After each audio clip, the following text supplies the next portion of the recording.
lo hago con sumo placer. En esta mesa que vamos a iniciar ahora, en primer lugar va a hablar Laurie Capella, que es de la Universidad de Toulouse 2, y ella está en su segundo año de máster en la universidad citada, pero además, como hizo filología hispánica, estudió e hizo su tesina, su primer trabajo de investigación sobre la prensa argentina del siglo XIX, concretamente un periódico que se titula Álbum de Señoritas, del que nos va a hablar y del que, bueno, pues formaría parte pues toda una playa de prensa femenina, no digo feminista, sino femenina, alguna protofeminista que tuvo lugar tanto en Argentina como sobre todo en España en esa misma época. Así que, Laurie, cuando quieras.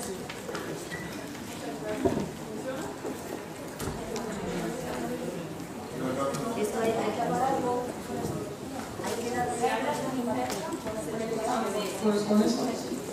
Pues buenos días a todos y a todas. Antes de empezar, quiero agradecer al comité organizador del Noviembre Feminista por aceptarme hoy en esta mesa de comunicaciones. Me siento además muy orgullosa porque es mi primera experiencia como ponente. A lo largo de la misma propongo construir una reflexión alrededor del canon literario argentino del siglo XIX y más precisamente quiero valorar el trabajo de Juana Manso en su periódico Álbum de Señoritas de 1854.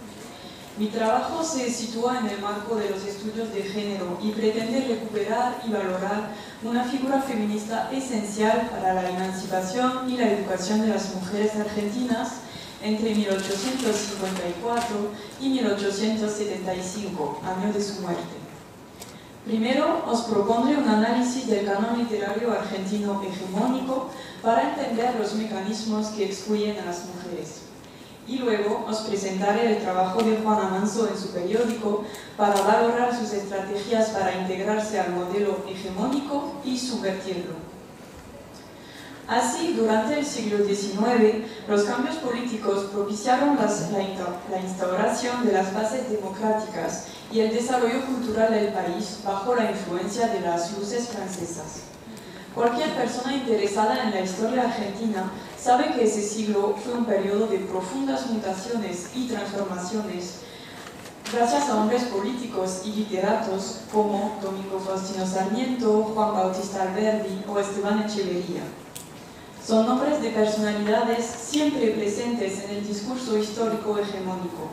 Sin embargo, casi nunca encontramos los nombres de las mujeres que participaron de esos cambios. Y de aparecer, tan solo se nos mencionan algunas escritoras famosas bajo expresiones como hija de o esposa de, pero se invisibiliza todo su trabajo. La razón de este problema es la asociación ya antigua de lo masculino como lo neutro o lo universal. Y de ello se deriva el hecho de que no nos parezca chocante estudiar periodos históricos y literarios con figuras exclusivamente masculinas. Investigadoras feministas como Michelle Ledeuf, con su libro L'étude de l'Oroué, han subrayado que no deberíamos considerar esos estudios como exhaustivos, sino como masculinistas. Ella además añade que las mujeres son las víctimas de esta visión masculinista de la historia. Entonces, a propósito del siglo XIX, me interesa en particular el desarrollo de la prensa, porque los periódicos aparecieron como el medio privilegiado para expresar los anhelos políticos liberales. En efecto, la dictadura rosista había apartado a todos sus opositores, y el único medio de expresión que les quedaba era la prensa publicada desde el exilio.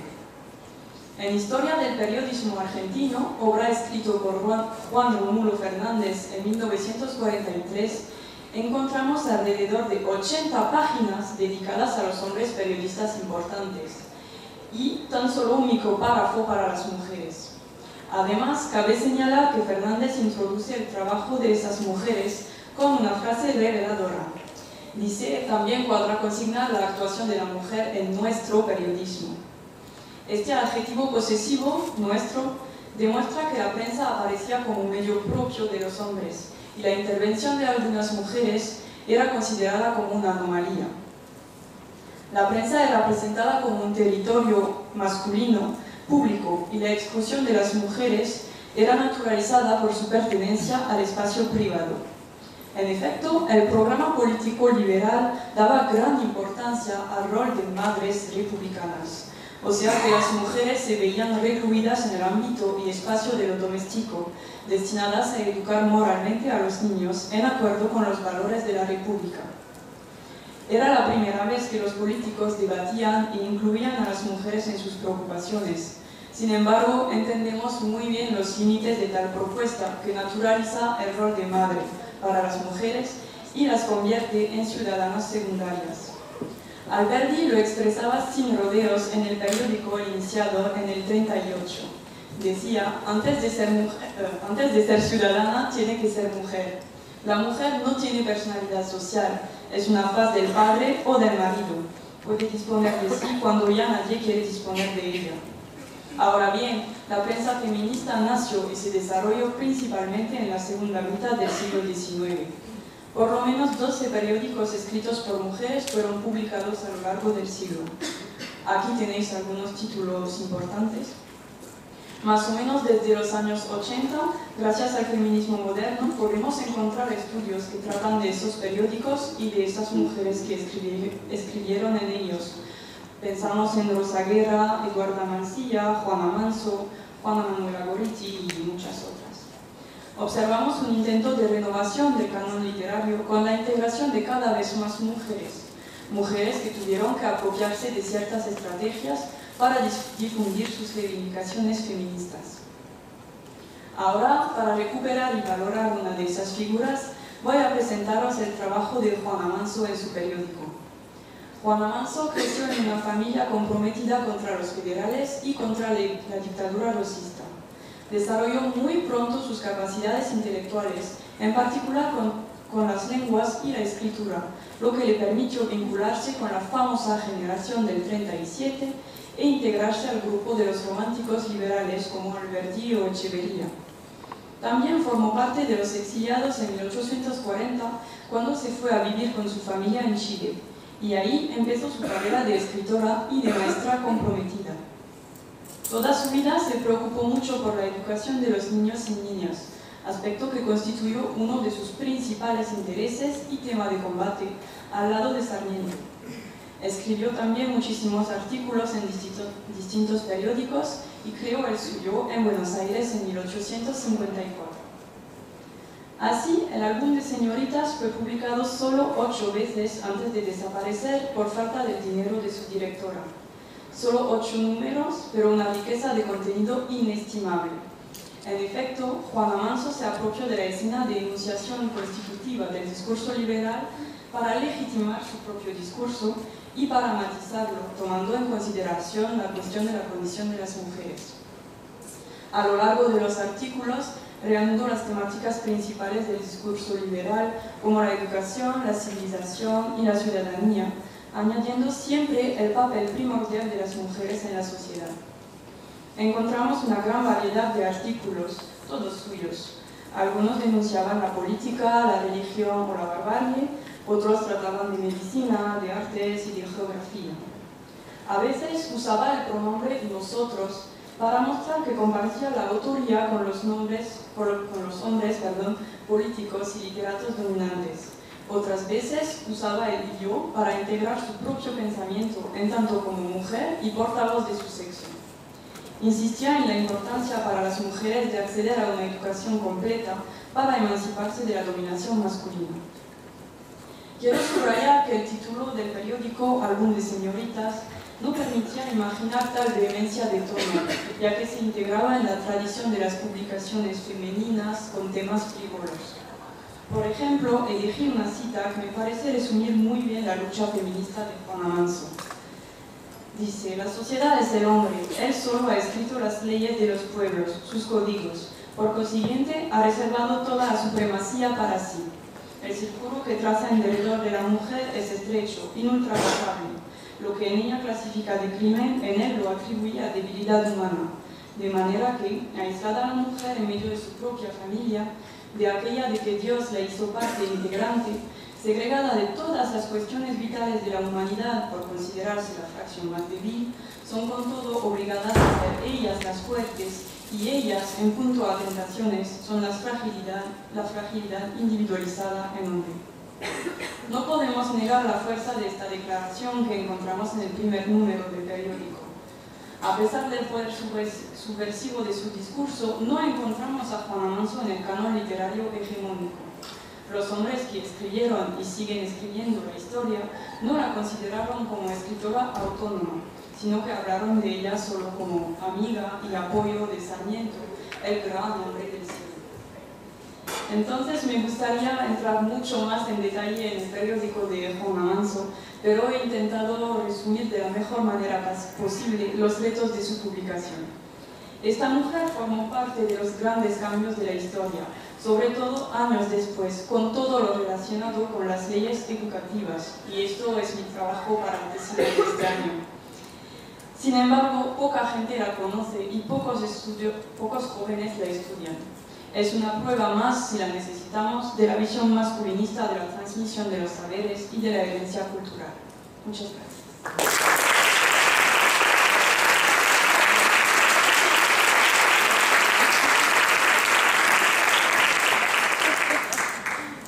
Muchas gracias, Raúl, y para ser la primera vez lo has hecho muy bien, así que puedes estar también. Bien, a continuación va a hablarnos Aide Arribas Rodríguez, que ella estudió en la Complutense, hizo Historia de América y después se incorporó al máster del Instituto de Investigaciones Feministas, y su primera investigación se centró en el estudio de las fuentes literarias como fuente para la historia de las mujeres, realizando un trabajo sobre los usos, la construcción y las realidades de la bruja en la literatura española e inglesa de los siglos XVI y XVII. Siguiendo esos estudios comparativos, pues ahora está matriculada en el programa de doctorado y su tesis doctoral, que está ya en curso de realización, está centrada sobre la transgresión y criminalidad femenina a través de la literatura popular, tanto inglesa como española, de los siglos XVIII y XIX. Cuando quieras, Aide. Bueno, muchas gracias, Nuria, por la presentación.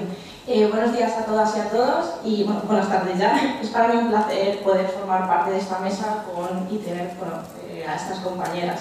En origen tenía pensado realizar una exposición sobre un tema determinado de mi tesis, pero al final consideré mucho más útil y oportuno traer a este foro multidisciplinar un tema que, pese a no ser nuevo, resulta muy necesario tratar y divulgar, teniendo en cuenta además las limitaciones de tiempo y la posible publicación de las actas de las jornadas. Tan solo voy a plantear unas pequeñas ideas clave, preguntas y reflexiones a fin de lograr en vosotras y vosotros un interés que, ¿por qué no?, se pueda traducir en futuros trabajos, lecturas personales y búsquedas.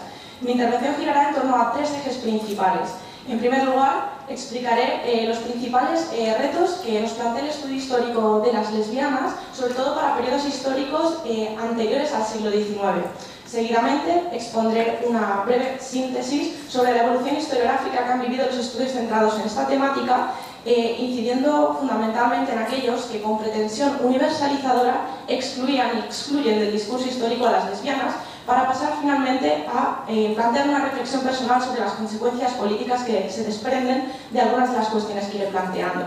También he de advertir que me voy a centrar fundamentalmente en el contexto historiográfico inglés y americano, porque me resulta mucho más familiar, y bueno, pues os voy a poner en el PowerPoint simplemente los títulos de las obras, pues si los queréis apuntar, y así me ahorro bueno, pues el pronunciarlo, y tengo una pronunciación terrible. Entonces, bueno, empezamos. Como bien señalaba esta autora, en su artículo "Ellos se preguntan a qué sexo pertenezco, las relaciones históricas de la identidad lésbica moderna", escrito en 1992, el mayor problema y frustración de las historiadoras del lesbianismo es la histórica supresión de la sexualidad femenina. Afirmaba que en todas las sociedades que había estudiado siempre se había negado, controlado o silenciado la expresión pública de una sexualidad femenina activa, y no digamos ya de aquellas prácticas que no implicasen al hombre de un modo u otro. Eso nos sitúa a las historiadoras ante un problema a la hora de localizar en el pasado estas cuestiones, ya que nos obliga enormemente a afinar nuestra sensibilidad, a investigar cada vez más en los márgenes de la historia, en las rupturas y en los silencios de las fuentes de estudio históricas. La escasez de fuentes, o más bien las dificultades para trabajar con ellas, son mayores a medida que nos retrotraemos en el tiempo. También nos encontramos, por ejemplo, con fuentes como las judiciales y policiales, que son muy útiles para estudiar la homosexualidad masculina, que sí que nos dan mucha información sobre este tipo de cuestiones, pero no son tan útiles para estudiar la homosexualidad femenina. Como bien señalaban estas autoras en el libro de Lesbian Premodern, la eliminación y borrado de la lesbiana de la historia comienza también con las dificultades de las investigadoras e investigadores a la hora de localizar e identificar la experiencia lesbiana de las lesbianas mismas. Se plantean qué buscamos en realidad y si existe una identidad lesbiana susceptible de ser rastreada e identificada. Esto nos lleva a otro de los grandes problemas con los que nos topamos, que es el de la validez o no del término lesbiana. Algunas autoras y autores han considerado este término un concepto de elaboración y validez contemporánea que, de ser aplicado a contextos temporales anteriores, sobre todo del contexto premoderno, por ejemplo la Edad Media, puede ser limitante y puede hacernos incurrir, entre otras cuestiones, en un anacronismo esencialista que limite nuestra comprensión del fenómeno de las relaciones entre mujeres de estos periodos históricos. Sin embargo, no plantear este término también genera otros problemas quizá más graves. El argumento del anacronismo, por ejemplo, del término lesbiana, fue utilizado por algunos investigadores para negar la existencia de las lesbianas en la Edad Media y en parte de la Edad Moderna. Ahora bien, ¿por qué el término lesbiana puede ser anacrónico y no el término heterosexual? Que son de creación decimonónica, me refiero. ¿Por qué el concepto heterosexual no es anacrónico y sí lo son los conceptos homosexual o bisexual aplicados a periodos históricos premodernos? Esto precisamente es lo que estudian estos dos autores en estos dos estudios. Bien, ambos consideran el concepto heterosexual igualmente anacrónico aplicado a estos periodos. Bien. Y esto me lleva además a recordar este párrafo del pensamiento heterosexual escrito por Monique Wittig en 1980. Los discursos que nos oprimen dan por sentado que lo que funda la sociedad, cualquier sociedad, es la heterosexualidad. Estos discursos sobre la heterosexualidad nos oprimen a la medida en que nos niegan toda posibilidad de hablar si no es en sus propios términos. El pensamiento heterosexual se entrega a una interpretación totalizadora a la vez de la historia, de la realidad social, de la cultura, del lenguaje y de todos los fenómenos subjetivos. Esta tendencia a la universalidad tiene como consecuencia que el pensamiento heterosexual es incapaz de concebir una cultura, una sociedad, en la que la heterosexualidad no ordenara todas las relaciones humanas, también su producción de conceptos. El tema de los términos conecta a su vez también con un debate que discurre la disciplina histórica centrada en el estudio de la sexualidad, existente entre aquel sector que se ha denominado esencialista, que considera que la preferencia sexual viene definida naturalmente, es decir, naces con ella, y esto nos lleva por tanto a afirmar la existencia de una naturaleza lesbiana, y otro sector que se denomina construccionista, que propone que la sexualidad se construye socialmente y que ha presentado en ese sentido distintas formas y características en distintos periodos y lugares. La disciplina histórica se enfrenta a otros tantos problemas, pero he querido resaltar algunos de los más importantes para ya pasar a esa síntesis sobre la aparición y desarrollo de los estudios históricos centrados en las lesbianas. Bien, esta primera autora, en este libro, comenta que no podemos hablar de los estudios históricos de las lesbianas hasta los años 70, aunque en realidad los estudios sobre la homosexualidad ya habían empezado aproximadamente en 1869, cuando aparece la sexología como disciplina de estudio médico y supuestamente desde una perspectiva científica, que ya os podéis imaginar qué tipo de discursos planteaba entonces. Será en los años 70, sobre todo en Estados Unidos y el Reino Unido, cuando empiezan a aparecer los denominados gay studies, que verán en los años 80 su máximo desarrollo. Un impulso que, por cierto, irá muy en paralelo al desarrollo y los logros del movimiento de lucha política y social LGTB. Sin embargo, no todos los libros que se escribieron en esas décadas incluyeron necesariamente a las lesbianas. Es por ello que algunas historiadoras feministas llamaron la atención al respecto. Y en ese sentido, os recomiendo la lectura de este estudio de aquí, en el que sus autoras mantenían que la potencia radical de los llamados gay studies para modificar la visión heterosexista y heterocentrista de la academia y sus discursos solo podría llevarse a término si estos incorporasen un punto de vista feminista y tuvieran en cuenta a las lesbianas. Por otro lado, estas autoras, que realizaban un repaso de la historiografía centrada en estos temas en el periodo de 1970 y 1992, se encontraban que los libros realizados desde la perspectiva o desde la temática de la historia de las mujeres también ignoraban a las lesbianas. Era el caso, por ejemplo, de este libro que veis aquí, que tan solo las mencionaba en una ocasión. La consecuencia fundamental de la invisibilización de las lesbianas y el heterocentrismo de estos textos es la siguiente. La experiencia de las lesbianas se muestra como algo abstracto y totalmente ajeno a la propia experiencia de las mujeres. Las lesbianas no éramos ni somos mujeres, somos otra cosa, ¿no? Por dicha razón, estas autoras señalaban que como fruto de la marginalización de los estudios sobre las lesbianas centrados en la historia de las mujeres, pues debido a este heterocentrismo, ¿no?, de las feministas heterosexuales y también de los historiadores historiadoras de la historia de las mujeres, se produjo la movilización de muchas de ellas hacia los gay studies en el ámbito académico. Sin embargo, esto también fue decepcionante en muchos casos. Algunos de estos estudios, sobre todo los de mayor impacto, empleaban el término homosexual y gay con pretensiones inclusivas o universalistas, pero lo utilizaban en la práctica tan solo para aludir a la experiencia de los hombres gays. Ejemplos de ello pues son este libro de aquí, que tú conoces, de una personalidad muy importante, en cuyo, bueno, que no mostraba en ningún momento a las lesbianas, al menos en su prólogo, bueno, pues se excusaba diciendo que, bueno, dejaba este terreno a personas pues más preparadas para poder tratarlo. Peor aún fue pues, este autor, que al realizar un recorrido sobre la historia de la literatura y la homosexualidad para este periodo, comentaba que no merecía la pena realizar un listado y un análisis pormenorizado de las novelas escritas por lesbianas porque éstas no habían escrito buena literatura.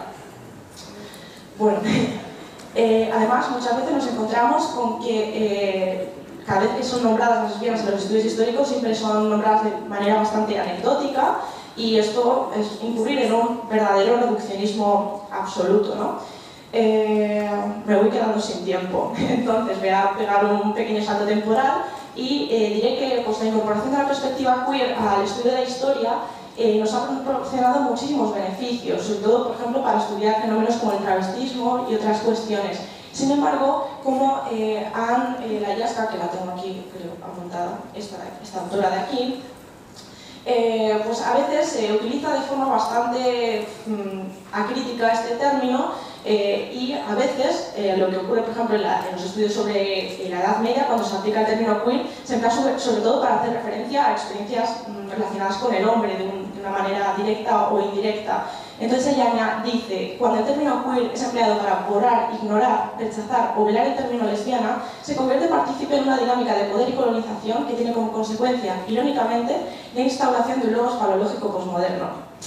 Bueno, en conclusión, ya para concluir, la falta y dificultades planteadas por las fuentes de estudio para la historia de las lesbianas no es excusa para que éstas desaparezcan del discurso histórico. Tampoco es excusa para que no figuren en los programas de las asignaturas universitarias que digan tener una perspectiva feminista o que planteen un recorrido a lo largo de la historia de las mujeres que las excluya, ¿no? Que excluya la experiencia de las lesbianas de la experiencia de las mujeres. No lo es tampoco para que estudios que pretenden plasmar un discurso histórico universal, total y general sobre la historia de los homosexuales, tomen al hombre homosexual como sujeto universal y modelo.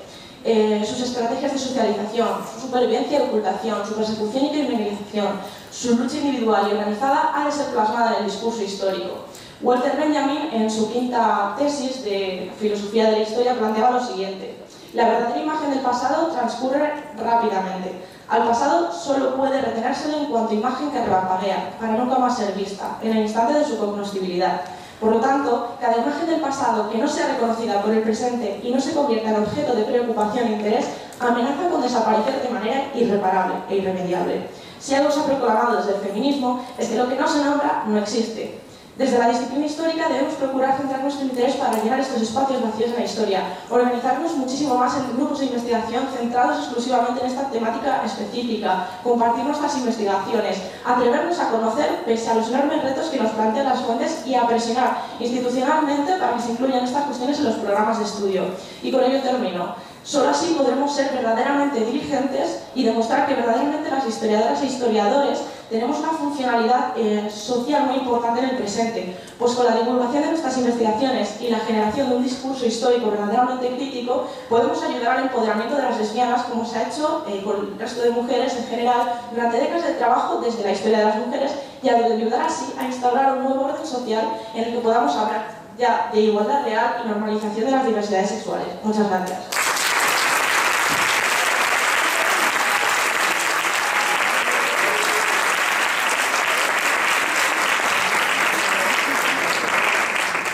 Muchas gracias, Aide. Y a continuación, Sara Sánchez Calvo nos va a hablar sobre una mujer socialista francesa, pero antes quiero decir que ella se formó en la Universidad Complutense, es licenciada en Bellas Artes y después realizó su máster en el Instituto de Investigaciones Feministas, en el que ahora mismo está también realizando su doctorado. Pero tiene mucha vinculación con la Universidad de Lyon y además es integrante de un proyecto nacional de investigación, en este caso financiado por el gobierno francés, sobre el sansimonismo, una utopía innovadora para revisar. Además, bueno, pertenece a la AEIN, de la que luego se hablará, y a UDEN. Y hoy, como he dicho antes, nos hablará sobre la socialista francesa de mediados del siglo XIX, Pauline Roland. Muchas gracias, Gloria, para puntualizar. No, el máster no, pero el doctorado sí lo estoy haciendo en el ISTICE. Y bueno, mostrar mi alegría porque es la primera vez que presento mi investigación en la Complutense, que es mi universidad, y sobre todo por participar en esta mesa. Porque además, como veréis, mi investigación está estrechamente relacionada con la de la primera comunicación, con el trabajo de Logui. Pasa que ella se centra en Argentina y yo, al contrario, me centro en Francia. Bueno, Pauline Roland, la mujer de la que os voy a hablar, fue una periodista, feminista, escritora, maestra y líder sindical francesa, en un momento histórico especialmente convulso y especialmente importante para lo que sería la lucha, que en ese momento se llamaba la emancipación de la mujer, que es la Revolución de 1848 y los años anteriores y posteriores. Es una figura poco reconocida en Francia, prácticamente desconocida en nuestro país, junto con sus compañeras. Y es este grupo de mujeres al que yo me dedico a investigar y al que quiero reivindicar dentro de la genealogía feminista, por el papel importante que jugaron, sobre todo como en el colectivo. En este sentido, si alguna idea queda clara de mi comunicación, quiero que sea esa, no solo la importancia de Roland, sino sobre todo la importancia del colectivo de mujeres en el que participó, que fue capaz de organizarse de forma autónoma y defender sus derechos como mujeres. Bueno, ella junto a sus compañeras desarrollan esta labor política en 1830 y las décadas de 1830-40, y sobre todo van a estar muy vinculadas a los llamados socialismos utópicos. En concreto, las dos corrientes principales que había en Francia, que eran las de Fourier y las de Saint-Simon. Aquí vemos a los saint-simonianos, a los que ella va a pertenecer. Y como decía, es importante hablar del saint-simonismo porque todas las corrientes del socialismo utópico son previas a la articulación que hace el marxismo posterior, ¿no? Pero el saint-simonismo es especialmente importante porque es la primera doctrina política que va a situar en el centro el debate de la mujer y el debate de la emancipación femenina. Y esto es sumamente importante porque además estas mujeres van a tomar realmente la palabra a estos hombres que pretenden dirigirlas y van a dar un paso al frente. Estos son casi todas las imágenes que tenemos van a ser caricaturas de la época, de la prensa de la época. Este es Prosper Enfantin, es el hombre que va a tomar las riendas de la escuela saint-simoniana, luego la va a convertir en una iglesia y posteriormente en secta, y él es el que va a poner este tema de la liberación femenina en el centro del debate. Lo que pasa es que esta liberación femenina sobre todo va a poner el acento y foco en la liberación sexual. Esto va a ocurrir en el año 1832 con un gran escándalo público, incluso un cisma interno dentro de la organización saint-simoniana, y va a ser en este preciso momento en el que Pauline Roland entra en escena y va a vivir a París.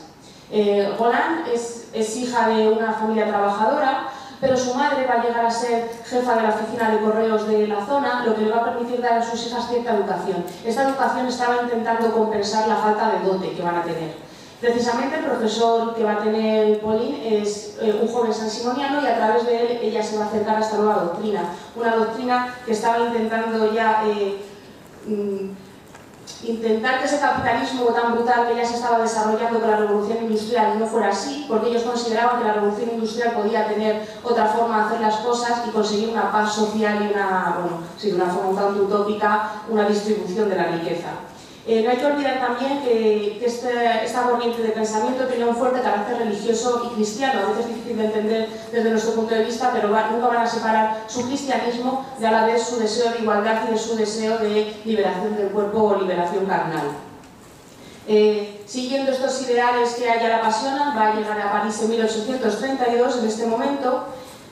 Y es justo, bueno, aquí vemos, por ejemplo, la influencia de su pensamiento religioso en esta cita. Dice: ¿creen ustedes que Dios se interesa por sus rezos insignificantes, por sus mortificaciones, por sus peinados, sus vestidos, por el pescado que comen algunos días del año? Nosotros rehabilitaremos la carne, nosotros tenemos una religión de acción. Dios prefiere vernos mejorar el estado económico, social, espiritual del mundo. Con estas ideas muy claras, ella se muda a París intentando aportar a esa revolución social que está en marcha. Y se va a encontrar con esto es también de nuevo una parodia en prensa del ejército de mujeres sansimonianas que en ese momento, en ese año de 1832, se están organizando. Porque paradójicamente, mientras que los líderes sansimonianos hablaban más de puertas afuera de la importancia de liberar a la mujer, pues más las arrinconaban en el seno de su propia organización, ¿no? Esto que ya nos suena de otros momentos históricos. Y en ese momento es importante porque las mujeres autodenominadas proletarias sansimonianas, porque había también una especie de lucha de clases dentro de las mujeres sansimonianas, las proletarias se empoderan y van a decidir empezar a actuar de forma autónoma sin esperar ni la guía ni el consentimiento de sus líderes. Así ellas van a decidir, bueno, esta es otra litografía de la época, de una dama sansimoniana, ellas van a decidir editar el periódico La Femme Libre, que es el primer periódico feminista de Francia y uno de los primeros periódicos feministas del mundo, aunque sí es cierto que el término feminismo es posterior, desde finales del siglo XIX. En este periódico va a participar activamente Pauline. Bien, estas son otras de sus citas, ya referentes también a su vida personal, porque ella es muy coherente y nunca va a separar su vida personal de su ideario político. Ella dice: no consentiré jamás casarme en una sociedad que no reconoce mi total igualdad con aquel a quien me voy a unir. Y luego sobre la maternidad, plantea: la maternidad no puede considerarse una libertad porque la mujer no es libre para ser madre. Es también por eso en este sentido lo que creo que hay que considerarla una pionera, porque ella nunca va a consentir casarse, va a tener dos relaciones estables con dos compañeros de lucha, pero son dos relaciones libres, fuera del matrimonio, fruto de las cuales ella va a tener tres hijos que no tendrán un padre reconocido porque ella no quiere, y tres hijos que van a llevar su apellido. Si este tipo de cuestiones todavía pueden ser rupturistas hoy en día, os podéis imaginar lo que esto fue hace 2 siglos. Ella siempre fue consecuente con estas acciones, pero la llevó desde luego muchas críticas y un acoso social bastante importante, como luego veremos. Estas son algunas de las publicaciones que ella va a hacer como escritora y otros de los periódicos no feministas en los que también va a escribir. Bueno, como decía, el sansimonismo luego va a ir derivando en secta, entonces ellas se van a alejar del sansimonismo y se van a acercar a otros socialismos utópicos, pero nunca van a dejar de ser socialistas. Y unos años más tarde ella se va un tiempo a vivir a un falansterio creado por Pierre Leroux. Pierre Leroux era también un antiguo sansimoniano y fue precisamente el creador del término socialismo. Y en esta época, bueno, estos falasterios, para quien no sepa, que era una especie de vida comunal, vida ideal, que es un poco los antecesores de lo que fueron las comunas hippie en los años 60 y que tienen también una vinculación importante con lo que son ahora las cooperativas de trabajo. Bueno, pues en este falasterio ella realmente va a ser muy feliz, va a vivir la época más feliz de su vida, se va a implicar en la dirección de la comunidad, va a trabajar como maestra, porque desde el punto de vista político su principal lucha siempre va a ser la educación de las niñas, la educación en general de los hijos de los trabajadores, pero sobre todo la educación de las niñas. Tras esta época feliz, bueno, los acontecimientos en Francia van cambiando y va a estallar la Revolución de 1848, primero en París, luego se va extendiendo por toda Europa. Y esa revolución va a proclamar la Segunda República Francesa, que se anunciaba como una república social que iba a traer derechos, tanto sociales como políticos, a todos. De nuevo las mujeres van a pensar que en ese todos iban a estar ellas también incluidas. Luego se dieron cuenta que no, que era todos, no todos y todas. Pero bueno, en ese momento dan otro paso adelante y las antiguas sansimonianas se vuelven a organizar para sacar otro periódico. En este caso, Le Voix des Femmes, en el que Pauline también va a participar. Pero ellas no solo se van a quedar ahí. En todo este periodo revolucionario van a organizar clubs de debate propios, ya que los clubs de debates masculinos no las dejaban participar en la mayoría de ellos. Pauline va a ser la directora de uno de estos clubes También van a crear otro tipo de asociaciones y sobre todo van a plantear un montón de medidas sociales y políticas para ayudar a las mujeres, desde medidas generales como es la lucha por el derecho al voto y la lucha por el derecho al divorcio, que en ese momento no estaba permitido en Francia, a luego luchas concretas por las mujeres más desfavorecidas, precisamente por su carácter socialista, mujeres solas, madres solteras, presas, prostitutas. En estos campos ellas van a hacer un fuerte trabajo. Bueno, estas son otras mujeres de 1848 que quiero destacar también por ese carácter colectivo que van a tener estas luchas. Las tres primeras son escritoras. Flora Tristán había fallecido 4 años antes, pero su ideario político y sobre todo su trabajo Unión Obrera va a influir mucho en estas mujeres. Y las tres siguientes sí que son sansimonianas y periodistas compañeras de lucha de Pauline. Bueno, esto no me va a dar tiempo, vamos a pasarlo. Estas son algunas caricaturas de la época porque realmente todas estas posturas políticas van a ser fuertemente atacadas por sus propios compañeros de lucha socialistas. Bien, la escuela infantil, como decía, femenina va a ser su principal lucha. En ese sentido ya va a dar un paso hacia la lucha sindical, bueno, lo que ahora podemos considerar como lucha sindical, y va a ser elegida portavoz por sus compañeros. En ese momento había unos 104 sindicatos, lo que podemos llamar ahora mismo sindicatos corporativos, profesionales, pero ella, precisamente, siguiendo esos pasos de la Unión Obrera de Flora Tristán, quiere dar un paso más allá y crear realmente una Unión Obrera que junte a todas las profesiones. Así ellos van a sacar, entre todos, pero sobre todo ella está a la cabeza de estos maestros y maestras, van a crear la Asociación Fraternal de Maestros, Maestras y Profesores Socialistas y van a crear un programa de educación en el que van a plantear al gobierno medidas tales como que la educación sea gratuita, que la educación sea pública, que la Iglesia tenga que estar alejada de la educación, cosas bastante lógicas y por las que todavía seguimos luchando, y que, por ejemplo, la educación tenga que ser obligatoria tanto como para niños como para niñas hasta los 18 años. Muchas de estas medidas no van a ser conseguidas, de hecho la mayoría, algunas sí las van a conseguir poner en marcha, pero ya a finales del siglo XIX en Francia.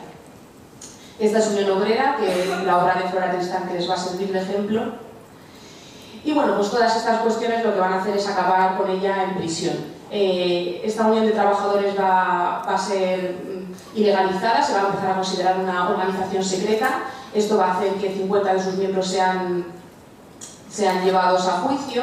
Y desde el punto de vista de género es interesante destacar que cuando se juzga a Pauline se la juzga por socialismo, feminismo y desenfreno. Y durante toda la causa del juicio se está poniendo todo el rato encima de la mesa el tema de que es una mujer soltera, de que ha tenido hijos sola, de que sus hijos no llevan el nombre de sus padres, de que nunca se ha querido casar. En ese sentido también, que no quiero que se me olvide, la quería reivindicar como pionera de lo que luego serían las corrientes también de amor libre de los años 60 y de luego, bueno, pues lo que ahora está tan de moda y ya se está empezando a estudiar académicamente, que son las nuevas redes afectivas y el poliamor. Bueno, ya después de estar un tiempo en prisión, Napoleón III da un golpe de Estado y a ella se la va a acusar, aunque ella ya está de nuevo libre, se la va a acusar de haber participado en respuestas contra ese golpe de Estado. Ella siempre lo va a negar y esto también es importante porque el feminismo de Pauline Golan siempre va a ser un feminismo pacifista. Pero sí es cierto que en el juicio, en este nuevo juicio, ella va a decir que aunque no participa activamente en estas acciones, sí participa de corazón y las apoya. Por esto va a ser condenada, bueno, va a ir de nuevo a prisión durante un tiempo y después va a ser condenada a 10 años de deportación en Argelia, en un momento donde las condiciones de vida que va a encontrar allí son bastante duras. Sétif es la segunda ciudad en Argelia en la que ella va a estar. También hay que destacar que en todo ese tiempo ella no va a dejar de luchar, ella no va a dejar de ser un apoyo para todas las mujeres, porque allí se van a encontrar tanto presas políticas como prostitutas, a las que también masivamente las mandaban a la deportación a Argelia. Y bueno, ella va a conseguir, a través de contactos que tiene en Francia, que la permitan volver a Francia, pero ella va a volver muy enferma y también por las condiciones del viaje de vuelta, esa enfermedad se complica y cuando llega a Francia ya fallece. Fallece en Lyon con 47 años sin ni siquiera ser consciente de que está ya en terreno francés. Y bueno, para terminar, uno de los reconocimientos que tuvo en su momento, porque como digo ahora mismo es bastante desconocida, Víctor Hugo, que es seguramente el exiliado político más famoso de esa época histórica, le dedica un poema en un libro que él escribe ya en el exilio, que se llama De Chantimont, Los Castigos. Es un libro de poemas que ya publica en Jersey en el 53, y bueno, no me da tiempo a leeroslo completo porque es muy largo, es un poema muy bonito en el que él relata cómo ella, incluso en la deportación y en las peores de las situaciones, ella sigue animando a las mujeres, organizándolas y sacándolas para adelante. Y bueno, solo os dejo con unos versos. Este es el primero. No conocía el orgullo ni el odio. Ella amaba, era pobre, simple y serena. A menudo el pan que faltaba abreviaba su comida. Tenía 3 niños, lo que no impedía que se sintiera madre de aquellos que sufren. De la libertad santa atizaba las llamas. Se preocupaba por niños y mujeres. Decía, tendiéndoles la mano a los trabajadores: la vida es dura aquí, pero será buena en otro lugar. Avancemos. Iba llevando de uno a otro la esperanza. Era una especie de apóstol. Cuando por casualidad menos pobre algo tenía, lo compartía totalmente con una hermana. Cuando no tenía nada, daba su corazón, tranquila y grande, amaba como el sol brilla. El género humano para ella era una familia, así como sus 3 hijos eran la humanidad. Ella gritaba: progreso, amor, fraternidad. Abría a los que sufrían horizontes sublimes. Muchas gracias.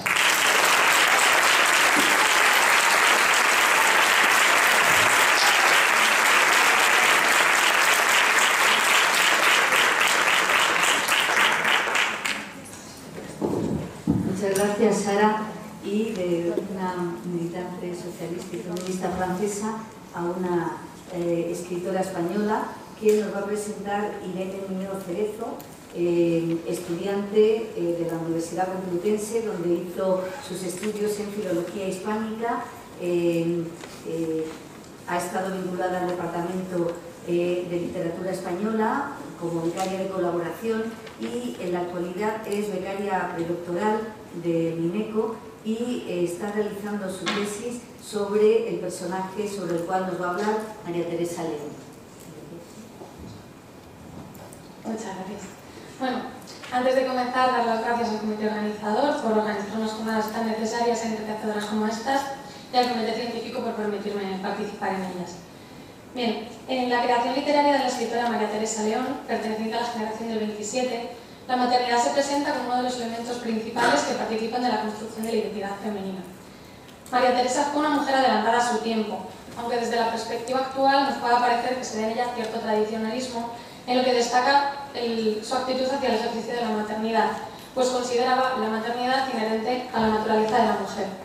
No obstante, desde otra perspectiva de la maternidad, la de las relaciones madre-hija, que es en la que me voy a centrar en esta comunicación, encontramos altas cotas de actualidad en su pensamiento, ya que a partir de la importancia del establecimiento del orden simbólico de la madre, que teorizarían y propugnarían tiempo después pensadoras como Luisa Muraro, se aprecia cómo la relación madre-hija aparece en sus textos como un elemento clave en el proceso de autoconcienciación de la mujer, décadas antes de que esta entrara de forma extensa en la literatura española escrita por mujeres.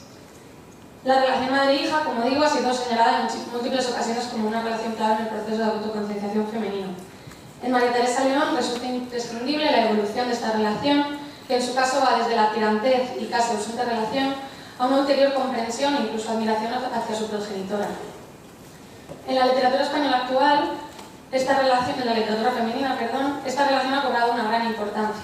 Sin embargo, como he dicho, esto tardó mucho tiempo en tener una huella escrita en España y en la producción literaria de las autoras contemporáneas a María Teresa León no existe aún una presencia palpable de la misma.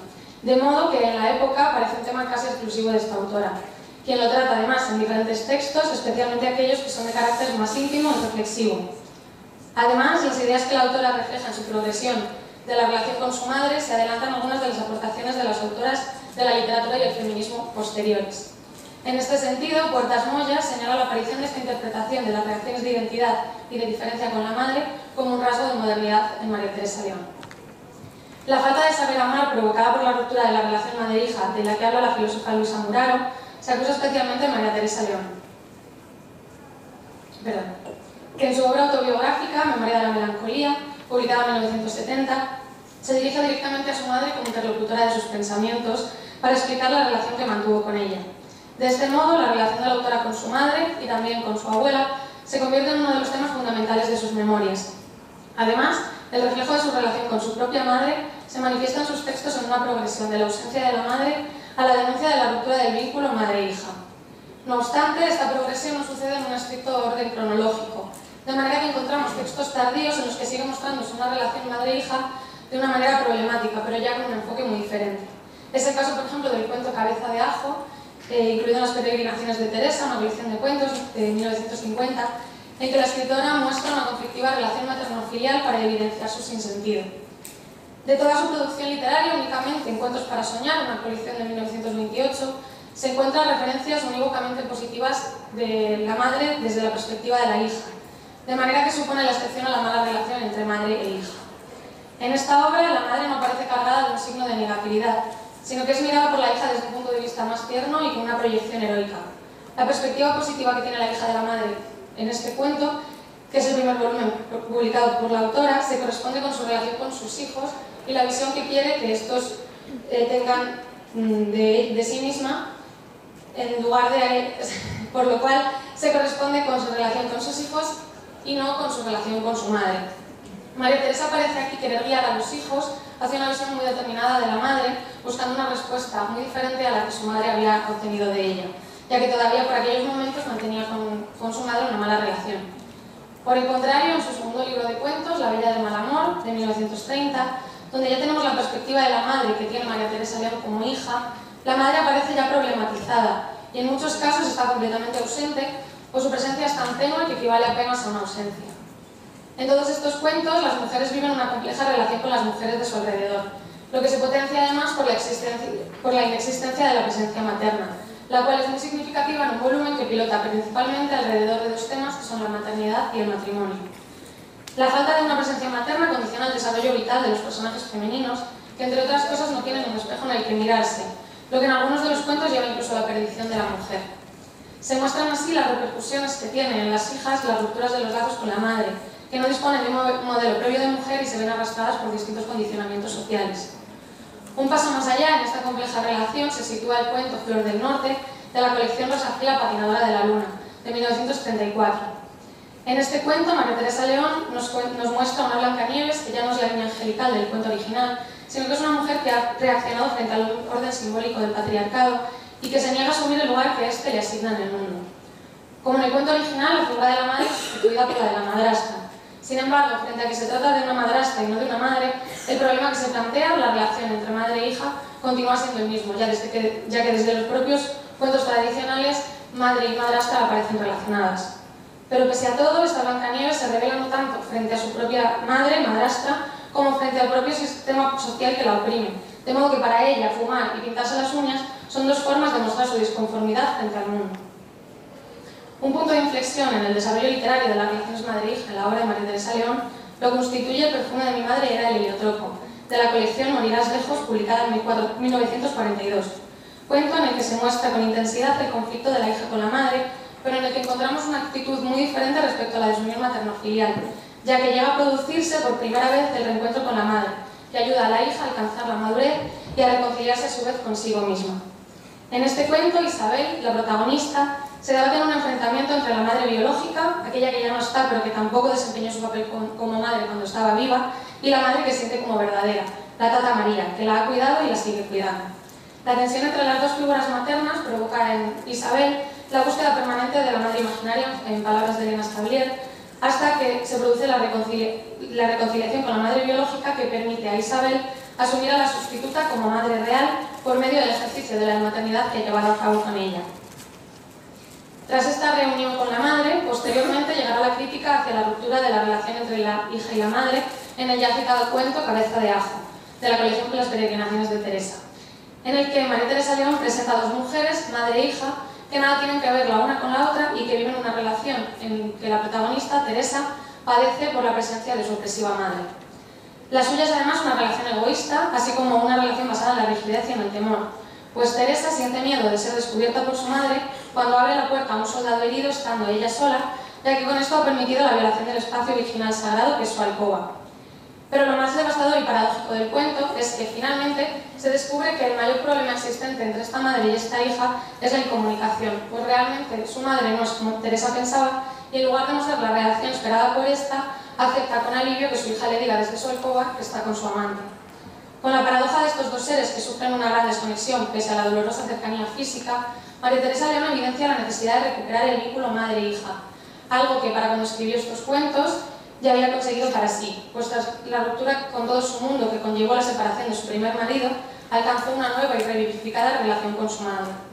Realiza así la defensa de la recuperación del nexo madre-hija y muestra la importancia de la madre, que en el cuento Comed, comed, que ya estoy invitada, de su última colección, Fábulas del tiempo amargo, publicada en 1962, será la única capaz de oír los gemidos de su hija, metamorfoseada en corza, que se disponen a devorar.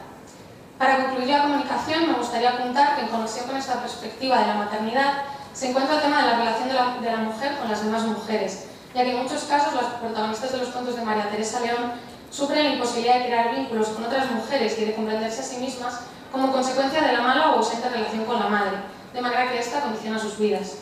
No obstante, la autora no presenta en su vida esta dificultad para la relación entre mujeres, sino que por el contrario trata de crear para sí una tradición ginocéntrica en la que introducirse, algo que también se refleja en algunos de esos personajes femeninos que crean relaciones de sororidad. Un ejemplo bastante bueno sería la historia de Mi corazón, en que dos mujeres que en principio se presentan como antagonistas acaban siendo, no son antagonistas para el desarrollo de la obra. De este modo, el restablecimiento de las relaciones madre-hija aparece en la obra y en el pensamiento de María Teresa León señalado como una necesidad para la correcta mediación de la mujer, consigo misma, con las demás mujeres y con el mundo. Muchas gracias.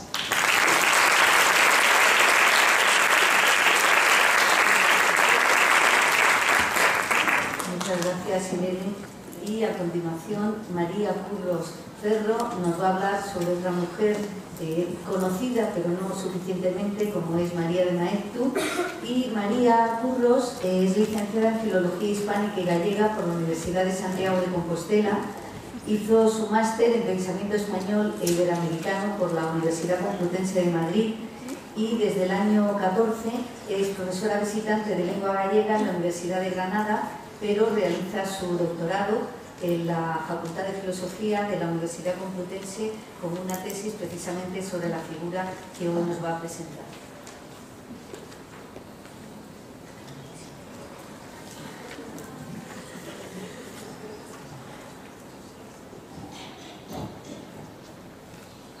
Muchas gracias, Gloria, y muchas gracias también a la organización de estas jornadas por darme la oportunidad de estar hoy aquí.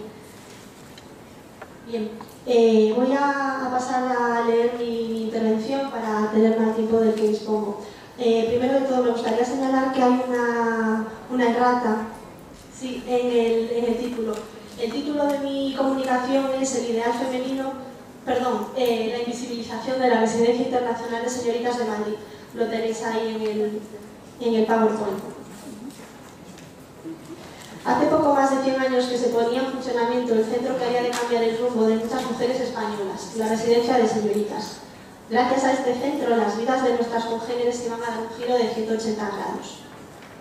Es de sobra conocida su homóloga masculina, la Residencia de Estudiantes, hoy todavía en funcionamiento, aunque mixta, pues en ella residieron entre otros Lorca, Dalí o Buñuel, pero no así la femenina. El llamado siglo de plata español es famoso gracias a los nombres citados. Sin embargo, no podemos olvidar a tantos otros, ¿no? A Juan Ramón Jiménez, los hermanos Antonio y Manuel Machado, Unamuno, Ortega y Gasset, a Zorín, etc. Sin embargo, ¿quién conoce debidamente a Victoria Kent, a Clara Campoamor, a Zenobia Camprubí, a María Goyri o a María de Maeztu? Como me resulta imposible abordarlas a todas, me centraré hoy aquí en mi tesis, como ha señalado Gloria, en María de Maeztu y en la que fue su gran obra, La Residencia de Señoritas. María de Maeztu, que vive y crece en una atmósfera intelectual y cosmopolita que le permitirá hablar varios idiomas, es una de las grandes protagonistas del primer tercio del siglo XX en España. Había nacido, al igual que sus hermanos, en Vitoria, en 1881, aunque diversas fuentes atestiguan en 1882, incluida la Biblioteca Nacional de España. Bien, el error se debe a que sus padres no estaban casados y 1882 parece ser que fue la fecha en la que su padre la reconoció. La alavesa, quizá por su experiencia vital, siempre pensó más en su formación intelectual que en tener su propia familia. Ella nunca se casó y nunca tuvo hijos. Y esto probablemente haya tenido que ver con la circunstancia personal de su familia. Su madre siempre decía antes los garbanzos que los novios, o al menos esto es lo que la familia a día de hoy todavía sostiene, varias de las sobrinas nietas. Bien, María de Maeztu, que empezó su labor pedagógica en una escuela primaria de Bilbao, pronto se dio cuenta de que ese trabajo se le quedaba pequeño. Por ello decidió ampliar sus estudios y llegar a la universidad. Comenzó Filosofía y Letras a distancia en la Universidad de Salamanca, siendo sido alumna de Miguel de Unamuno y allí cursó los 2 primeros años de la titulación. En 1909 se trasladó a Madrid, en donde terminó su carrera y se rodeó, al igual que lo había hecho Salamanca, de grandes intelectuales, fundamentalmente de Ortega y Gasset. Bien, de este modo, y tras conocer, me he saltado un párrafo, en donde se rodeó, como decía, de varios intelectuales del momento. Vale, ella lo que pretendía era llegar al nivel académico de esta gente, y entonces de este modo, y tras conocer a la perfección a la residencia de varones, la llamada residencia de estudiantes, que había sido creada en 1910 por la Junta para Ampliación de Estudios, pues ella decidió sin titubeos, en cuanto se lo propusieron, hacerse con el puesto de directora de la residencia de señoritas. Esta residencia, o grupo de señoritas, que estuvo en funcionamiento desde su creación en octubre de 1915 hasta comienzos de la Guerra Civil, es decir, el verano del 36, era un centro que proporcionaba, entre otras cosas, alojamiento a las mujeres que se desplazaban a la capital del Estado para formarse. Bien, como ha quedado señalado en las memorias de la Junta para Ampliación de Estudios, la residencia era un centro dedicado a mujeres mayores de 16 años que hacían en Madrid sus estudios. A diferencia de la residencia de estudiantes, que empezó a funcionar en 1910 con 17 plazas, la de señoritas se puso en funcionamiento en octubre de 1915 para 30 inquilinas, de las cuales 5 eran extranjeras. Bien, tenemos aquí un gráfico que he hecho yo misma extrayendo los datos de las memorias de la Junta para Ampliación de Estudios. Entonces, en tonos rojos y rosas he puesto a las españolas y a las extranjeras. Ahí vemos cómo el número de extranjeras en la residencia de señoritas es bastante más amplio que el de extranjeros en la residencia de varones. De hecho, en la residencia de varones los primeros años no había ningún extranjero. Con el tiempo llegó a haber 1 o 2. Bien, el centro femenino, a diferencia del masculino, era mucho más moderno e internacional, pues colaboraba con otros proyectos pedagógicos afines como el International Institute for Girls in Spain, además de con varios colleges de la costa este de los Estados Unidos, uno de los cuales llegó a nombrar a María de Maeztu en 1920 doctora honoris causa. Desde su creación e inauguración fueron frecuentes los intercambios de alumnado entre unos y otros centros, de modo semejante al actual programa Erasmus que todos conocemos. Como se ha indicado con anterioridad, 5 de las 30 residentes del primer curso eran extranjeras que llegaban a la residencia de señoritas para estudiar y mejorar sus conocimientos fundamentalmente en lengua y en literatura españolas. Además de lo anterior, es menester señalar que 2 antónimos definen ambas residencias: rectitud para la de señoritas y lasitud para la de estudiantes. Este dato se extrapola de cuán diferente fue la manera de dirigir los distintos centros.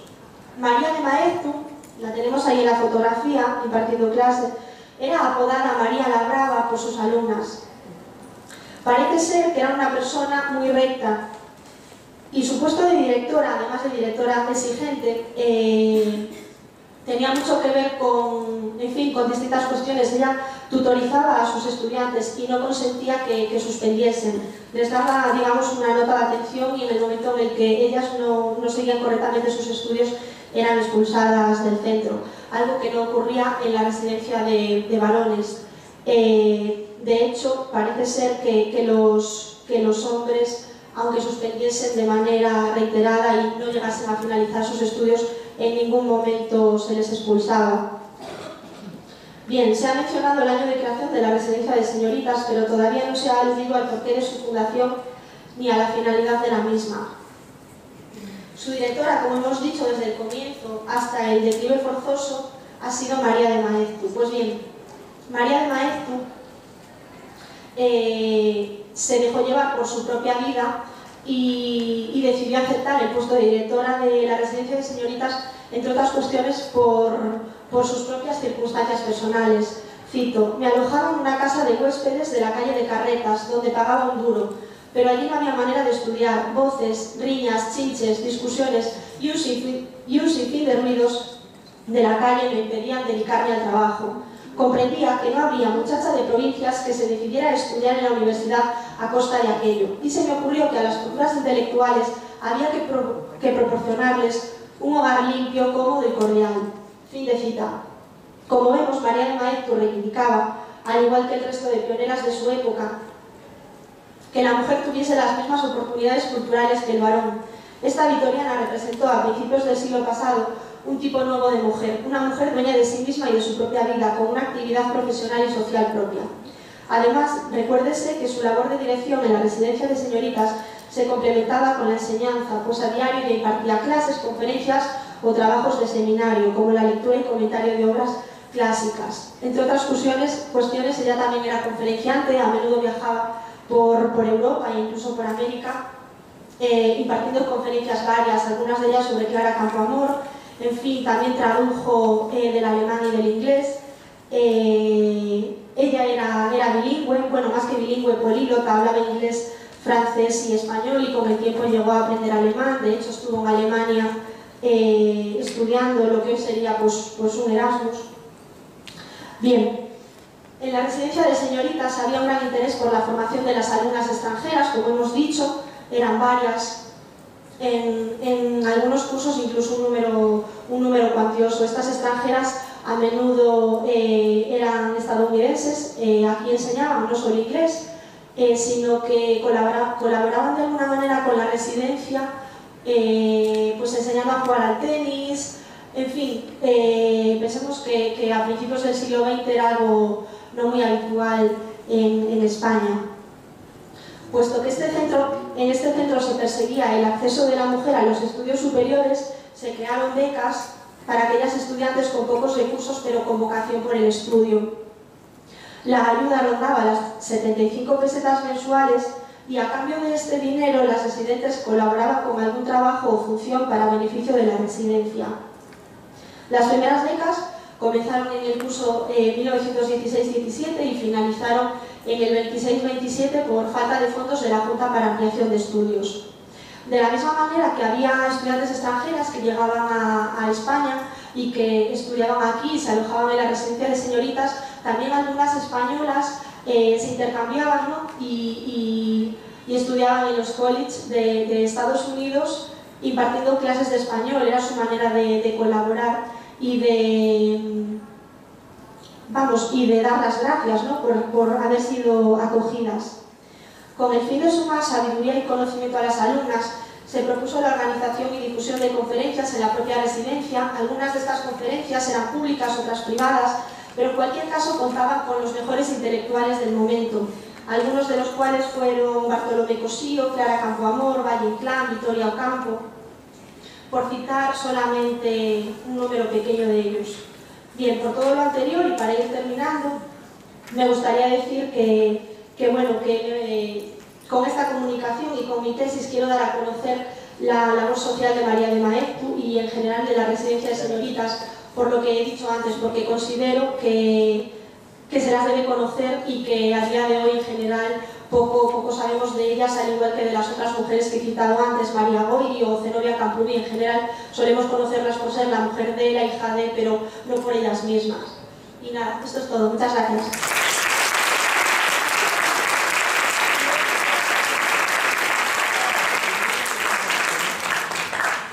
Bueno, pues muchas gracias a las... Tiene que subir Gloria Nielfa.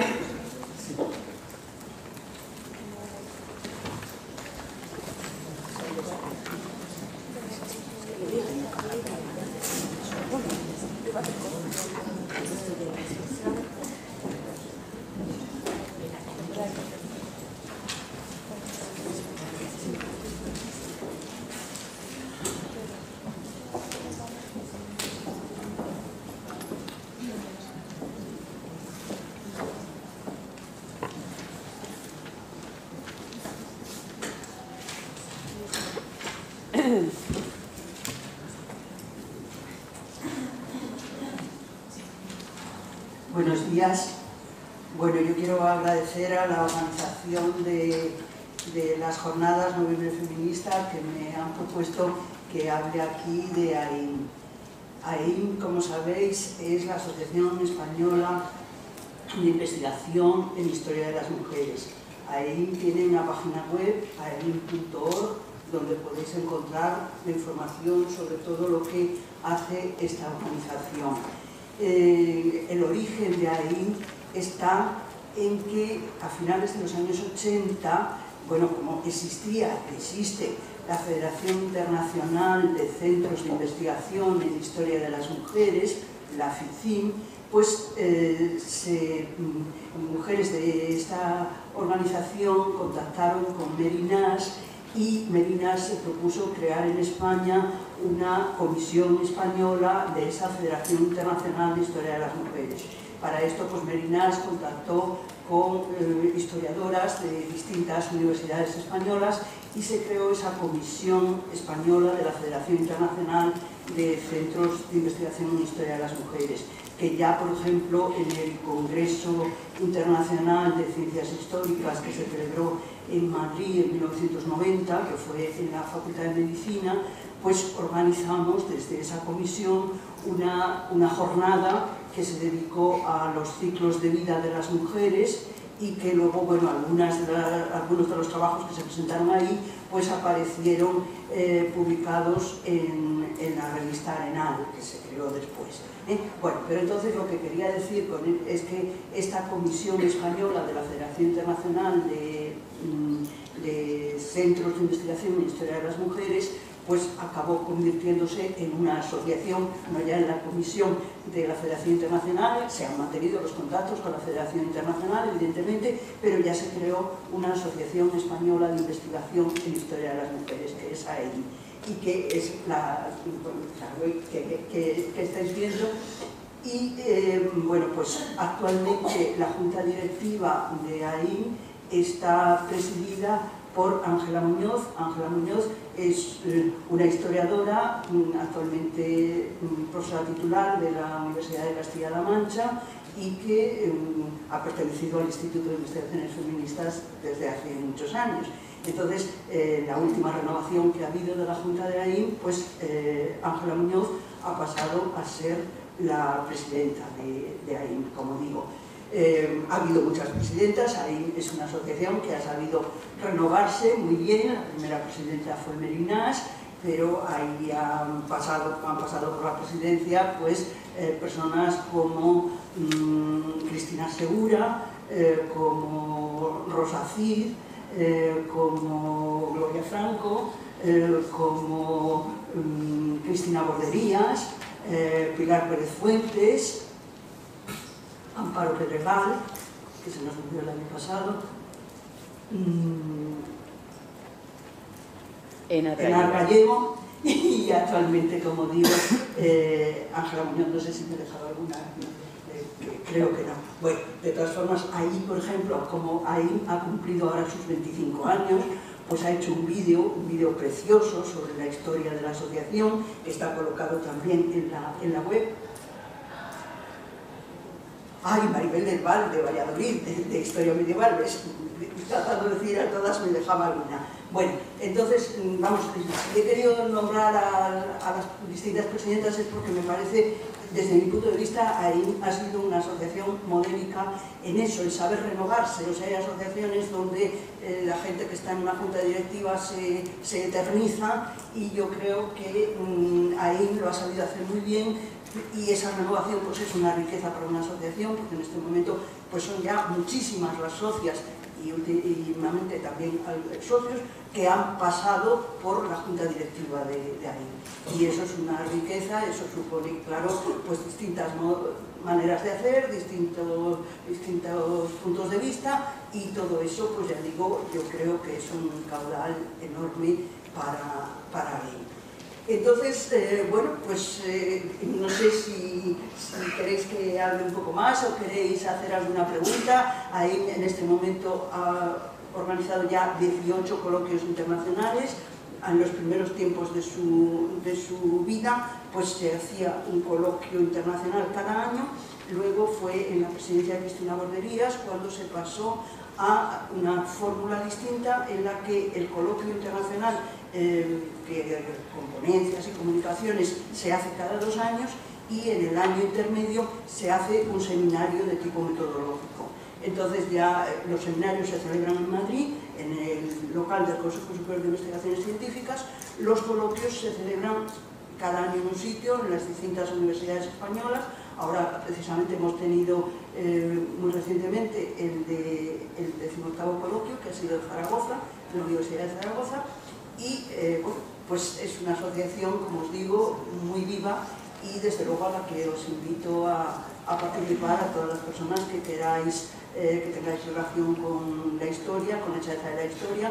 Una de las secciones que veréis en la página web de AIL se llama La Historia Enseñada, y tiene por objetivo colocar ahí materiales, dar información de cómo se está enseñando la historia actualmente en las distintas universidades y también en la enseñanza secundaria. Se ha tratado desde ahí de poner un interés especial en ese aspecto, en la cuestión de la enseñanza secundaria, de cómo muchas veces la investigación que hacemos en la historia de las mujeres desde las universidades pues no se refleja debidamente en el discurso histórico que se está transmitiendo al conjunto de la población, en enseñanza secundaria, y es un terreno que cuenta evidentemente con algunas dificultades en ocasiones, pero en el que hay una voluntad de avanzar, y ya digo, aparte de eso, pues se colocan materiales, información, bibliografías, etcétera, en esa parte de la historia enseñada. Pues muchísimas gracias, Gloria, por esta información, difusión y propaganda que haces de nuestra asociación.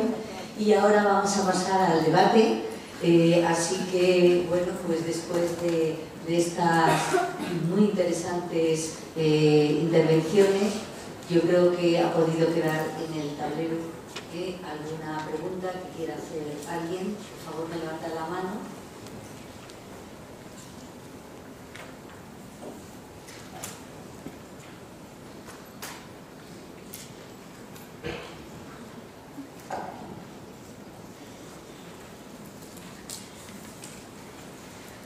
A ver, nadie tiene ninguna pregunta que hacer sobre estas figuras y mujeres tan interesantes de las que se nos ha hablado.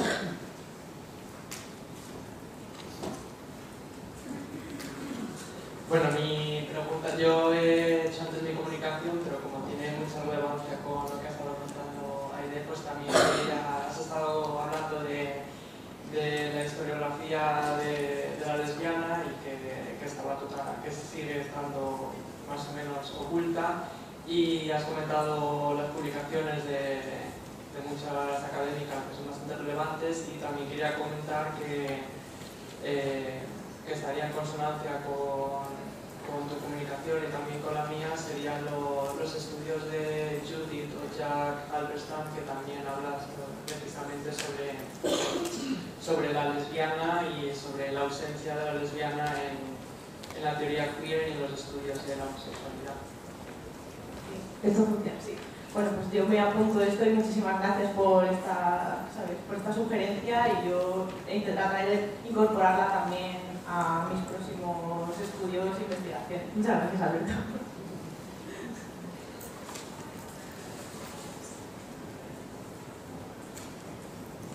Sí, hola. Yo quería preguntarle a Sara, ¿por qué crees que en Francia no ha sido reconocida la figura de Pauline en base a tus estudios o a tu opinión personal?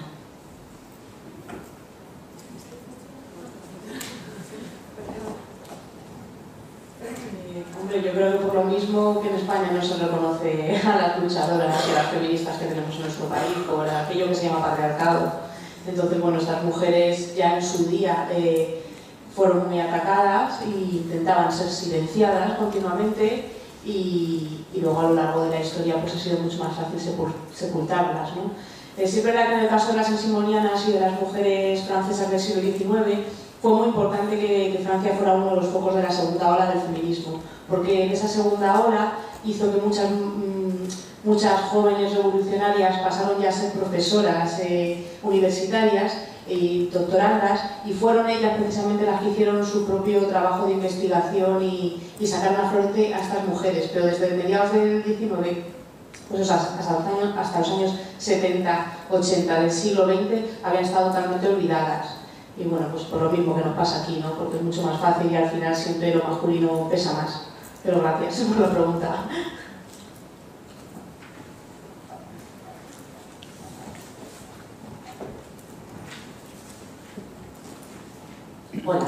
pregunta es para Irene. En concreto, me llama la atención que reivindiques ese orden simbólico del saber amar a la madre en la obra de la autora que has estado estudiando, pero por otra parte, no sé, yo también me dedico a temáticas sobre maternidad y precisamente hago toda la crítica a la inversa, hago esa crítica hacia el orden simbólico de la madre, al pensamiento de la diferencia y demás, ¿no? Entonces, me resulta bastante paradójico, es mi crítica, o sea, aquí estamos para hablar de debate, evidentemente.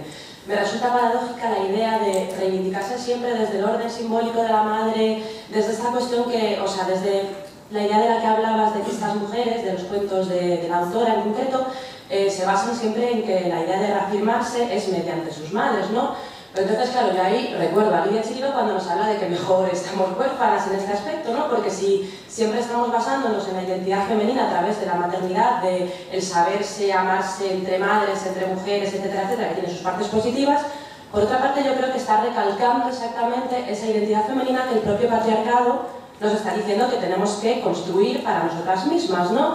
Entonces, no sé, o sea, mi crítica es como, en realidad esto es una reivindicación feminista, que sí, evidentemente desde otra perspectiva, no lo es, o sea, ¿cómo lo ves tú ahí en la obra de esta autora? O sea, ¿cómo ves esa reivindicación feminista? Porque si nos construimos identitariamente como mujeres en relación siempre a una relación que construimos con una madre, y si existe esa madre todo es perfecto, y si no existe, o si el referente que tenemos es negativo, ¿qué pasa con nuestra identidad femenina? O sea, ¿qué haríamos con ella o cómo nos construiríamos como mujeres?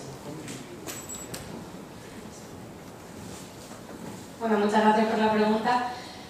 A ver, claro, por supuesto que en el feminismo de la diferencia hay mucho que criticar y en los órdenes simbólicos tan separados es cierto que también nos pueden llevar a contradicciones. Yo creo que en el pensamiento de esta autora es completamente aplicable el pensamiento de la diferencia, porque ella es la que exige este enfoque. Ella sí que distingue muy bien un hombre y una mujer, tiene como los dos órdenes bastante bien diferenciados en su cosmovisión. Pero no es solo el orden simbólico de la madre, sino el orden simbólico de la mujer en sí. Ella no solo se forma a partir de su madre, sino también a partir de todas aquellas mujeres que tiene a su alrededor. Yo tenía pensado en esta ponencia hacer una segunda parte sobre la genealogía femenina y sobre las relaciones de sororidad, que son muy importantes en su obra, pero por cuestiones de tiempo, claro, no podía hacerlo. Ella toma como referentes a mujeres de su familia, pues por ejemplo María Goy, que comentaban también aquí, era, bueno, tía lejana, pero ella tuvo mucha relación con ella, con su hija Jimena Méndez Pidal, también con su abuela, bueno, y luego además también con otras mujeres de la época, incluso algunas anteriores como Stenora Camprubí, que para ella fue la ganadora del premio Nobel, es algo bastante curioso, y con otras mujeres de la época ella intenta crear esas relaciones, por ejemplo con Rosa Chacel y otras contemporáneas suyas. Entonces no es solo mirarse en la madre, sino mirarse en las demás mujeres, pero ella sí que en cierto modo, hasta que no consigue resolver su problemática con su madre, no consigue tampoco resolver la problemática con las demás mujeres. Al principio está mucho más aislada, en su infancia reconoce que no tuvo amigas, también porque tuvo una vida muy itinerante, porque su padre era militar, entonces cada 2 por 3 cambiaba de destino y no podía arraigarse. Pero cuando realmente consigue crear esas relaciones es cuando repiensa la relación que tiene con su madre. Entiendo que sí, que la crítica es justa y que se puede pensar así, pero creo que en su caso es una forma muy útil de reivindicarse como mujer. También hay que pensar en el contexto. O sea, es una mujer nacida en 1903. Claro, hace poco di otra ponencia sobre la otra parte de la maternidad, del ejercicio, y cuando yo propuse la ponencia la propuse como una reivindicación feminista de la maternidad y luego me di cuenta de que no tenía nada de feminista su pensamiento del ejercicio de la maternidad. Pero claro, cuando la gente me preguntó, pero claro, ¿esto por qué es así? Yo creo que se justifica todo por su contexto. Ella nació en una familia burguesa, militar, estudió en el Sagrado Corazón de Leónidas, o sea que al final es el contexto también que pesa sobre ella. Claro, pero en el fondo acaba siendo como un orden patriarcal que ella acaba reivindicando, por así decirlo, ¿no? O sea, sí, bueno, o sea, lo utiliza, pero también... no sé qué...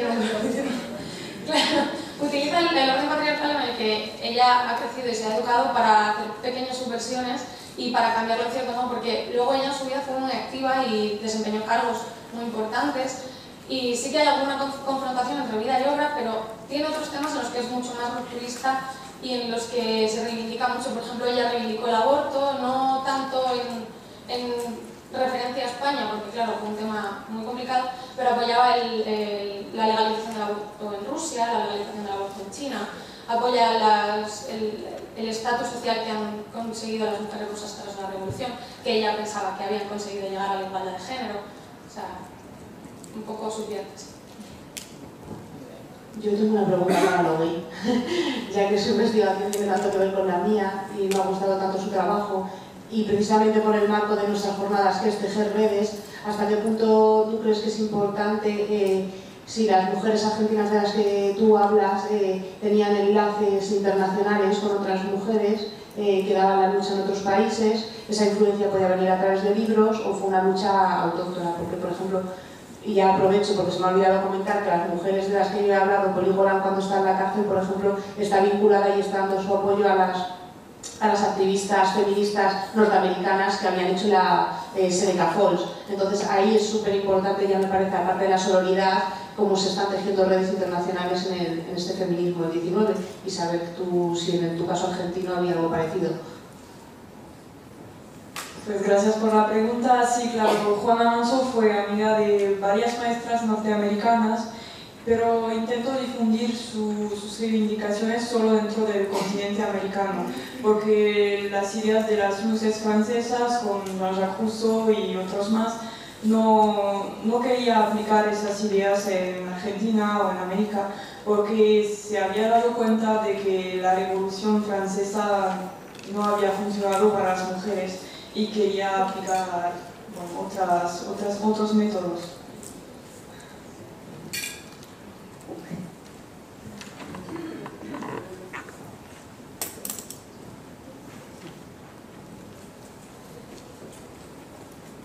Hola, bueno, felicidades a todo este grupo de jóvenes que nos mostráis estos trabajos tan estupendos.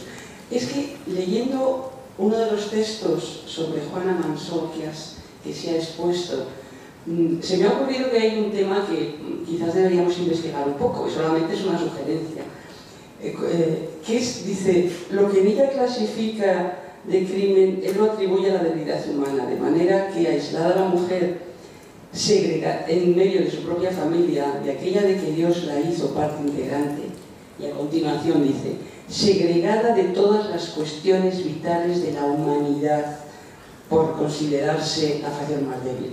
Yo creo que un tema que podría ser muy interesante de investigación, que no sé si está en marcha, podría ser el tema de la autoconciencia de las propias mujeres sobre la función social que tienen, independientemente de cómo se valoran desde fuera las funciones sociales de las mujeres, que a veces en textos humanistas, por ejemplo, tienen una valoración estupenda, lo de la educación, la crianza, etcétera, ¿no? Pero creo que ver cómo evoluciona la autoconciencia de las mujeres respecto a su papel social, cómo lo valoran dentro del sistema y hasta qué punto contribuye en la desvalorización que hace que hoy se siga considerando a ciertos trabajos de las mujeres como las marujas y estas cosas, pues me parece que es un tema muy bonito, ¿eh? Así que la sugerencia va que analicemos los textos no solamente desde el punto de vista de lo que aportan como novedad, como reivindicación feminista, como lucha de las mujeres, como asociación feminista, sino cómo se mantiene a través de las propias mujeres la idea de la infravaloración de las funciones que hacen dentro del ámbito doméstico y sin las cuales el sistema no funcionaría, ¿no? Bueno, pues esto es lo que quería decir. Gracias.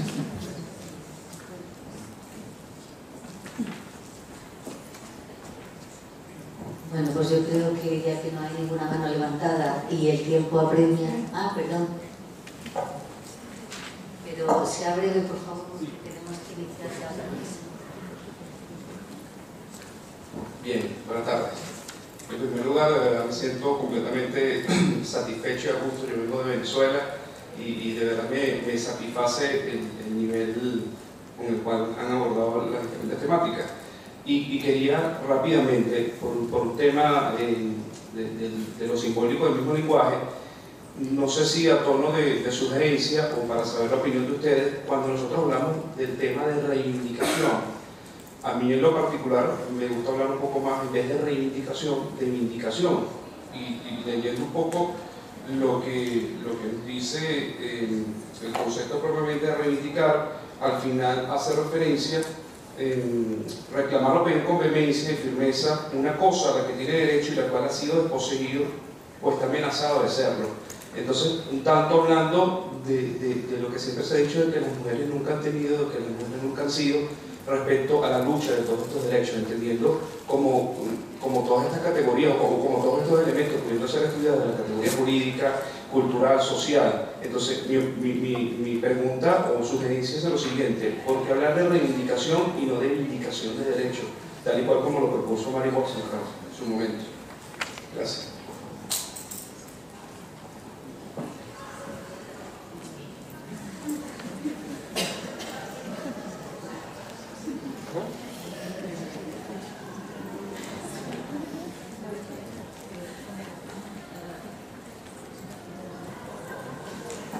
¿Quiere responder alguien?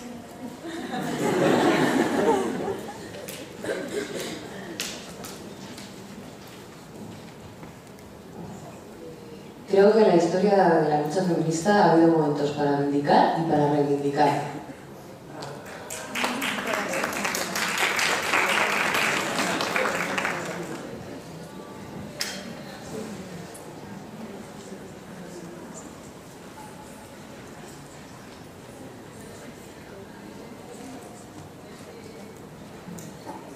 Bien, pues entonces podemos dar por cerrada la mesa y damos paso a la siguiente.